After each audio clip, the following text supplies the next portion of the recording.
નામ Shri R A Patel boys high school છે. મારું નામ કણજરિયા હર્ષ ઘનશ્યામભાઈ. અમારો project plastic waste to energy system and recycling system છે. આજના સમયમાં પ્લાસ્ટિક વેસ્ટ ખૂબ જ જટિલ સમસ્યા બની ગઈ છે. તેનો ઉકેલ લાવવો ખૂબ જ અનિવાર્ય છે.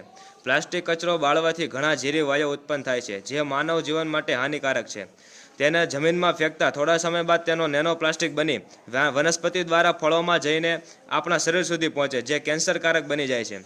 દર વર્ષે ઓલ ઇન્ડિયામાં 9,000 ટન જેટલો કચરો કંપની યાર્ડમાં ફેંકી દેવામાં આવે છે, જેનાથી land pollution, water pollution, air pollution વગેરે થાય છે. અમારા પ્રોજેક્ટ દ્વારા તેનો યોગ્ય નિકાલ કરી શકીએ છીએ. ચેમ્બરમાં કચરો સળગાવતા હીટ ઉત્પન્ન થાય, જેના દ્વારા heating panel thermo electric effect પર ઇલેક્ટ્રિસિટી પ્રોડ્યુસ કરે છે તથા ઉત્પન્ન થયેલો ધુમાડો એક્ઝોસ્ટ ફેન દ્વારા ખેંચાઈને એર ફિલ્ટરમાં જાય છે, જ્યાં વિવિધ પદ્ધતિથી તેનું ફિલ્ટરાઇઝેશન થાય છે અને ઝેરી વાયુઓ દૂર થાય છે. સળગ્યા બાદ વધેલી રાખ, અપૂર્ણ દહન થયેલું પ્લાસ્ટિકનો ઉપયોગ ડામર, સિમેન્ટ વગેરેમાં બનાવવા માટે થાય છે. આમ આ પ્રોજેક્ટ દ્વારા પ્લાસ્ટિકને પર્યાવરણનો મિત્ર બનાવી શકીએ છીએ, જે ઝીરો વેસ્ટ કોન્સેપ્ટને